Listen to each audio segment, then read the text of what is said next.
TNPSC பொதுத்தமிழ் தமிழில் கடித இலக்கியம். தமிழில் கடித இலக்கியம். கடிதம் என்பதற்கு மடல், முடங்கல் என்ற வேறு பெயர்களும் உண்டு. செய்தியைச் சொல்லி அனுப்புவது தூது, எழுதி அனுப்புவது கடிதம். முற்காலத்தில் பனை ஓலையை எழுதுவதற்கு பயன்படுத்தினர்.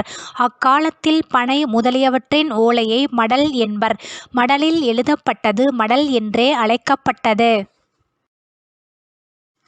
பண்டை காலத்தில் செய்தியை ஓலையில் எழுதி மூங்கில் குழாயில் இட்டு அடைத்து அனுப்புவர். மூங்கில் குழாய்க்கு முடங்கல் என்று பெயர். எனவே அது கடிதத்தை குறிக்க பயன்பட்டது. முடங்கல் என்றால் கடிதம் என்றானது. கடி என்பதற்கு விரைவு என்பதும் பொருள். ஆங்கிலேயர்கள் காலத்தில் அஞ்சல் முறை வந்தபின் விரைவாகச் சென்று சேர்ந்ததால் கடிதம் எனப்பட்டது. எண்ணங்களை வண்ணமுற வடிப்பது கடிதம் ஆகும். தற்சார்பு கடிதங்கள், தற்சார்பில்லா கடிதங்கள் என கடிதங்கள் இருவகைப்படும். தற்சார்பு கடிதங்கள் இருவருக்கிடையே உள்ள தனிப்பட்ட செய்திகளை உள்ளடக்கியது. அவ்விருவரை தவிர மற்றவருக்கு அதனால் பயனில்லை. தற்சார்பு இல்லா கடிதங்கள் நாடு, மொழி, இனம், கல்வி, பண்பாடு போன்ற பொது பொருள் பற்றியன. இவை எல்லாருக்கும் எக்காலத்திலும் பயன்படும். கருத்தை கட்டுரையாகத் தருவதை விட கடிதமாக எழுதினால் அதில் ஈடுபாடும் சுவையும் அதிகமாகிறது. முன்னால் நின்று சொல்வதைப் போன்ற ஒரு தோற்றத்தை உருவாக்குகிறது. எழுத்தாளர்கள் இதனை ஒரு உத்தியாகக் கொண்டு கடிதங்கள் எழுதினர். அது கடித இலக்கியம் எனப்படுகிறது.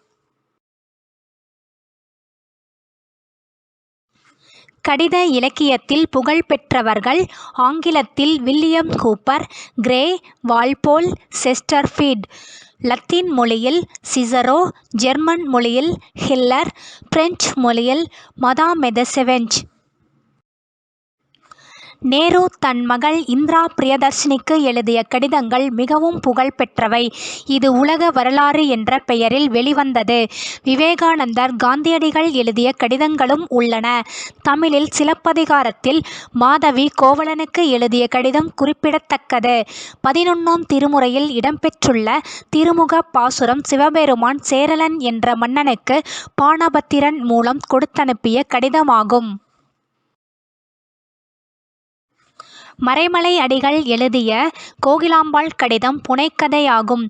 பாரதியார் பரவிசு நெல்லையப்பருக்கு எழுதிய கடிதங்கள், வ.உ.சி. கடிதங்கள், ரசிகமணி கடிதங்கள், புதுமைப்பித்தன் கடிதங்கள், தேவநேய பாவாணர் கடிதங்கள் போன்றன உள்ளன. அன்னைக்கு, தம்பிக்கு, தங்கைக்கு, நண்பர்க்கு என மூவா எழுதிய கடிதங்கள் வாழ்வியல் சிக்கலை தீர்க்கும் சிந்தனை கொண்டவை. கடித இலக்கியத்திற்கு கால்கோள் செய்தவர் மூவா, கட்டிடம் எழுப்பியவர் அண்ணா, கைவண்ணம் காட்டுபவர் கலைஞர் டாக்டர் மா. செல்வராசன். ஜவஹர்லால் நேரு 1889 பிறந்த நேரு 1916 தம் 27ஆம் வயதில் காந்தியை சந்தித்தார். 1919 முதல் அரசியலில் தீவிரமாக ஈடுபட்டார். 1964 காலமானார். அதுவரை அரசியல்வாதியாகவே இருந்தார். நூல்களை விரும்பி படிப்பவர் நேரு. 3 நூல்களை எழுதியுள்ளார். சுயசரிதை, உலக வரலாற்று காட்சிகள், புதிய இந்தியாவை காணல். நேருவுக்கு 1917 இந்திரா காந்தி பிறந்தார். நேரு தம் அன்பு மகள் இந்திரா காந்திக்கு 1922 முதல் 1964 வரை 42 ஆண்டுகள் கடிதம் எழுதிக்கொண்டே இருந்தார். இந்திரா காந்தி 1934 ரவீந்திரநாத் தாகூர் நடத்திய விஸ்வபாரதி பல்கலைக்கழக மாணவியாகி படித்துக் கொண்டிருந்தார்.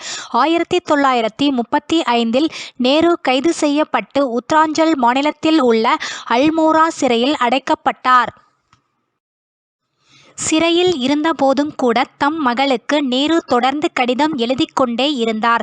அல்மோரா சிறையில் இருந்து நேரு எழுதிய கடிதத்தில் விஸ்வபாரதியில் பணிபுரிந்த பேராசிரியர் கிருபாலினியை பற்றி எழுதியுள்ளார். கேம்பிரிட்ஜ் பல்கலைக்கழகத்தில் கிடைத்த தம் அனுபவத்தை பகிர்ந்து கொள்கிறார். மகளின் புத்தக விருப்பத்தை கேட்கின்றார். புத்தக வாசிப்பை கடமையாக்கவும் கூடாது, கட்டாயமாக்கவும் கூடாது. ஷேக்ஸ்பியர், மில்டன் போன்ற ஆங்கில படைப்புகளை அறிமுகம் செய்கிறார். பிளேட்டோவின் குடியரசு, கிரேக்க நாடகங்கள் நூல்கள் என படிக்க வேண்டிய நூல்களை கூறுகின்றார். இந்திரா காந்தி படிக்கப் போவதாக கூறிய டால்ஸ்டாயின் போரும் அமைதியும் என்ற நூல் பற்றியும் கூறுகிறார். பெர்ட்ராண்ட் ரஸ்சலின் ஆங்கில நடையும் கருத்து வளமும் தனக்கு பிடித்தமானவை என்கிறார். புத்தகத்தை ஏன் வாசிக்க வேண்டும் என்பதற்கு அறிவு பெறுதல், மகிழ்ச்சி அடைதல் என்ற இரண்டிற்கும் மேலான வாழ்க்கையை புரிந்து கொள்ள உதவும் என்கிறார். புத்தகங்களில் பல மனிதர்களின் அனுபவங்களும் சிந்தனைகளும் அடங்கி கிடக்கின்றன. அவை இதுவரை பார்க்காத உலகங்களை பார்க்க உதவும் என்கிறார் நேரு. விஸ்வபாரதி கல்லூரி மேற்கு வங்காளத்தில் சாந்தி நிகேதன் என்னும் இடத்தில் உள்ளது. அல்மோரா சிறை உத்தராஞ்சலில் உள்ளது. பிளேட்டோவின் கதைகள் சிந்தனையை தூண்டுபவை. கிரேக்க நாடகங்கள் ஆர்வத்தை தூண்டுபவை. டால்ஸ்டாயின் போரும் அமைதியும் உலகின் மிகச்சிறந்த நூல்களுள் ஒன்று. ஷேக்ஸ்பியர் ஆங்கில நாடக ஆசிரியர், மில்டன் ஆங்கிலக் கவிஞர், பிளேட்டோ கிரேக்க சிந்தனையாளர், காளிதாசர் வடமொழி நாடக ஆசிரியர். இவரின் நூல் சாகுந்தலம். டால்ஸ்டாய் ரஷ்ய நாட்டு எழுத்தாளர். பெர்னார்ட் ஷா ஆங்கில நாடக ஆசிரியர். நேருவுக்கு பிடித்தமானவர் பெர்ட்ராண்ட் ரஸ்சல், சிந்தனையாளர். மகாத்மா காந்தி. காந்தியடிகள் தலைவர்களுக்கு எழுதிய கடிதங்கள் பலவும் தொகுத்து வெளியிடப்பட்டுள்ளன. அரசியலுக்கு அப்பாற்பட்ட பயிற்றுமொழி பற்றிய அவரது சிந்தனை, தாய்மொழி கல்வி போன்றவை குறித்த அவர்தம் ஆழ்ந்த சிந்தனைகளை வெளிப்படுத்தியுள்ளார். அரசியலுக்கு அப்பாற்பட்ட ரவீந்திரநாத் தாகூர், முன்ஷிராம், மதன் மோகன் மாளவியா, ஜெகதீஷ் சந்திரபோஸ், பி.சி. ராய் குறித்தும் கூறுகிறார். மதன் மோகன் மாளவியாவின் ஆங்கில பேச்சு வெள்ளியைப் போல் ஒளிவிட்டாலும் அவரது தாய்மொழி பேச்சு தங்கத்தைப் போல ஒளி வீசுகின்றது என்று காந்தியடிகள் தாய்மொழி பற்றி கூறுகிறார். வேலை தெரியாத தொழிலாளி தன் கருவியின் மீது சீற்றம் கொண்டானாம் என்று பழமொழியை கூறியவர் காந்தியடிகள். 1917 புரோச் நகரில் 2வது கல்வி மாநாட்டில் காந்தியடிகள் தலைமை உரை நிகழ்த்தினார். தாய்மொழி மூலம் நமக்கு கல்வி அளிக்கப்பட்டிருந்தால் நம்மிடையே பல போஸ்களும் ராய்களும் தோன்றியிருப்பார்கள் என்று காந்தி கூறினார். உலகம் உய்ய உற்ற வழி இருக்கின்றதாக கூறிய நூல் சத்திய சோதனை. தாகத்திற்கு நீர் தருவதில் ஒன்றுமில்லை, தீமை செய்தவர்க்கும் நன்மையே செய், உண்மை பொருண்மை உண்டு என்ற குஜராத்திய பாடல் காந்திக்கு இன்னா செய்யாமை என்னும் கருத்தை உணர்த்தியது. சிரவண பிதுர்பத்தி நாடக நூலை படித்தது முதல் தாமும் பெற்றோரிடம் அன்பு செலுத்த விரும்பினார் காந்தி. ஹரிச்சந்திரன் நாடகத்தை பார்த்த பிறகு தாமும் ஒரு சத்தியவானாக இருக்க வேண்டும் என உறுதி கொண்டார். தீயவனை எதிர்க்காதே, அவனிடம் உள்ள தீமையை எதிர்த்து நில், பகைவனிடமும் அன்பு பாராட்டு. இது இயேசுநாதரின் மலைச்சொற்பொழிவாகும். பகவத்கீதையை படித்ததன் மூலம் மன உறுதியை பெற்றார் காந்தியடிகள். உருசிய அறிஞர் டால்ஸ்டாய் எழுதிய உன்னுள் இருக்கும் ஆண்டவனின் அரசு என்னும் நூல் அவருள் தாக்கத்தை ஏற்படுத்தியது. டால்ஸ்டாய் இன்னா செய்தார்க்கும் என்னும் திருக்குறளை மொழிபெயர்த்து எழுதியிருந்தார். அதை படித்த காந்தியடிகள் திருக்குறள் மீதும் தமிழ் மீதும் பற்று கொண்டார். மனிதனின் நோக்கம் உயர்ந்ததாகவும் தூய்மையானதாகவும் இருந்தால் மட்டும் போதாது, அதை அடையும் வழிமுறைகளும் தூய்மையானதாகவும் பிறருக்கு துன்பம் தராததாகவும் இருக்க வேண்டும் என்கிறார் காந்தியடிகள். மு. வரதராசனார் அன்னைக்கு, தம்பிக்கு, தங்கைக்கு, நண்பர்க்கு என 4 கடித இலக்கிய நூல்களை எழுதியுள்ளார். மூவாவின் பிற நூல்களுக்கான திறவுகோல் அவர்தம் கடித இலக்கியங்களே என்பர். குடும்பம், மொழி, இனம், நாடு, பொருளியல், அரசியல், சாதி, சமயம் பற்றிய அவர்தம் கருத்துக்கள் அவற்றில் ஒளிவிடுகின்றன. தம்பிக்கு எழுதிய கடிதத்தில் அன்புள்ள எழில் என்று தொடங்கி, தமிழரின் ஒற்றுமை தனி ஒருவரின் உயர்வு இன உயர்வு ஆகாது. தமிழ்மொழி ஒன்றே தமிழரை பிணைத்து ஒற்றுமைப்படுத்தும். ஆட்சி மொழி என்றால் சட்டசபை முதல் நீதிமன்றம் வரை தமிழ் வழங்க வேண்டும். கல்வி மொழி என்றால் எவ்வகை கல்லூரிகளிலும் எல்லா பாடங்களையும் தமிழிலேயே கற்பிக்க வேண்டும். கடிதம், பணவிடை, விளம்பரப் பலகை, விற்பனைச் சீட்டு முதலியவை எல்லாம் தமிழில் எழுத வேண்டும். சாதி சமய வேறுபாடுகளை மறக்க கற்றுக்கொள். மறக்க முடியாவிட்டால் புறக்கணிக்க கற்றுக்கொள். வெளிநாட்டுத் துணியை மறுப்பது போல தமிழ்நாட்டுக்கும் தமிழ் மொழிக்கும் நன்மை செய்யாத செய்தித்தாள்களை விலக்கு. தமிழர் நடத்தும் கடைகளையும் தொழிற்கூடங்களையும் போற்று. தமிழர் கடை தொலைவில் இருந்தாலும் விலை கூடுதலாக இருந்தாலும் ஏதேனும் குறை இருந்தாலும் அங்கேயே சென்று வாங்கு. கூடிய வரையில் தமிழ்நாட்டில் தமிழ் தொழிலாளர்களால் செய்யப்பட்ட பொருள்களையே வாங்கு. தமிழரிடையே பகையையும் பிரிவையும் வளர்க்கும் எந்தச் செயலையும் செய்யாதே, பேசாதே, எண்ணாதே. கொள்கைகள், கட்சிகள், இயக்கங்களை விட நாட்டு மக்களின் நன்மையே பெரிது. தலைமை உன்னை தேடி வந்தால் வரட்டும், நீ அதை தேடி அலையாதே. தொண்டுக்கு முந்து, தலைமைக்கு பிந்து. ஒவ்வொருவரும் ஆணையிடுவதற்கு விரும்புகிறார். அடங்கி ஒழுகுவதற்கு யாரும் இல்லை. அதனால்தான் வீழ்ச்சி நேர்ந்தது. பேரறிஞர் அண்ணா. அறிஞர் அண்ணாவை பொது வாழ்க்கைக்கு அறிமுகப்படுத்தியவர் பேராசிரியர் வரதராஜன். அண்ணா பாலபாரதி என்ற இதழை நடத்தும் பொறுப்பேற்றார். 1942 திராவிட நாடு என்ற இதழை தொடங்கினார். திராவிட நாடு இதழில் கடிதங்கள் எழுதினார். பாரதிதாசன் அண்ணாவிற்கு அறிஞர் என்ற பட்டம் வழங்கினார். 1969 அண்ணா சென்னை மாகாணத்தை தமிழ்நாடு என பெயர் மாற்றினார். தம்பிக்கு என்ற தலைப்பில் கடிதங்கள் எழுதினார். இவர் கடிதங்கள் சிந்தனையை தூண்டின. பிற தலைவர்கள் செய்யாத வகையில் தம் கட்சியினரை எல்லாம் குடும்ப உறுப்பினராக்கி அண்ணன் தம்பி உறவில் பிணைத்து கொண்டார்.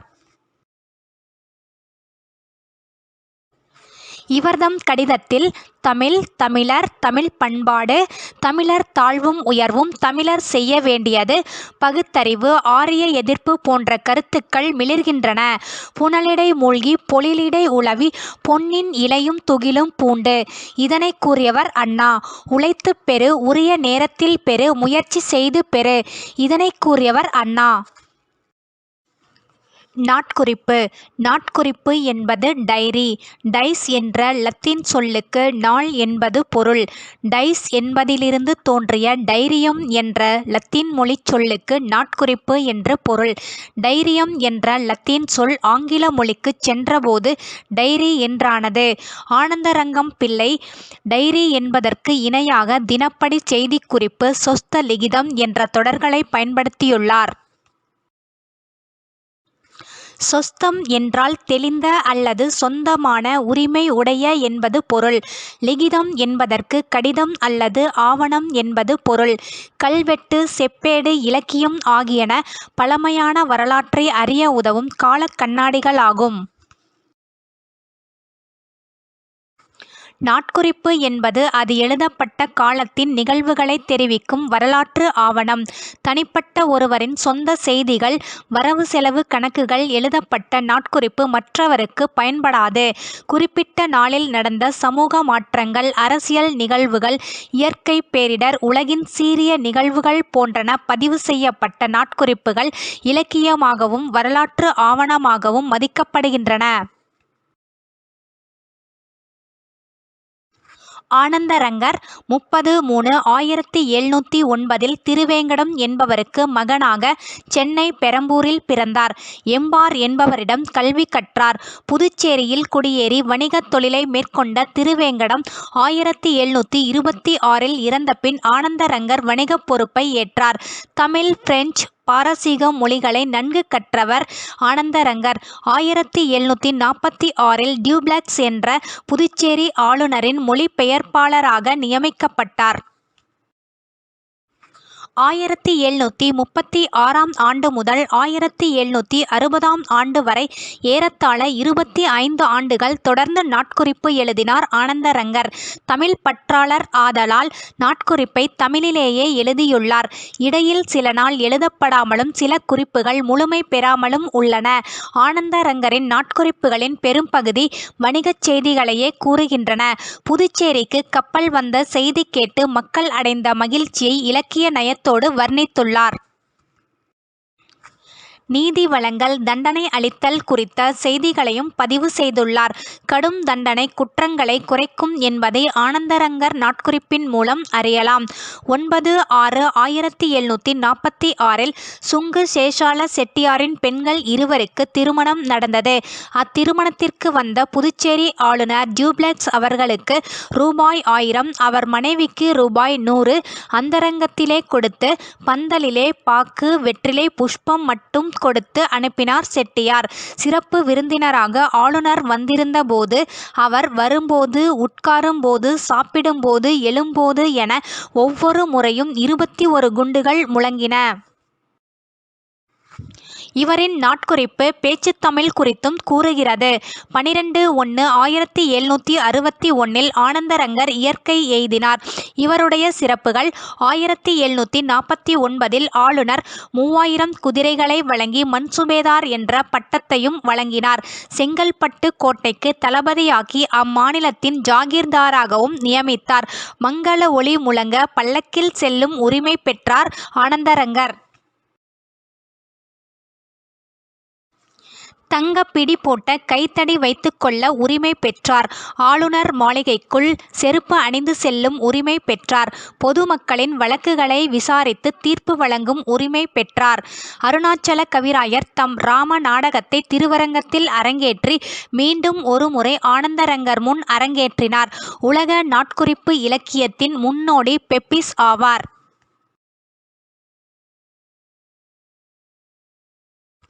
இந்தியாவின் பெப்பிஸ் என போற்றப்படுபவர் ஆனந்தரங்கர் ஆவார். இவரை நாட்குறிப்பு வேந்தர் எனவும் போற்றுகின்றனர். ஆனந்தரங்கரின் நாட்குறிப்புகள் அவை வீட்டில் இருப்பதை கண்டுபிடித்தவர் கலுவா மொம்பிரேன் என்பவர் ஆவார். நாட்குறிப்பின் சில பகுதிகளை சூலியன் வென்சோன் என்பவர் பிரெஞ்சு மொழியில் மொழிபெயர்த்தார். இது ஆங்கிலத்திலும் மொழிபெயர்க்கப்பட்டுள்ளது.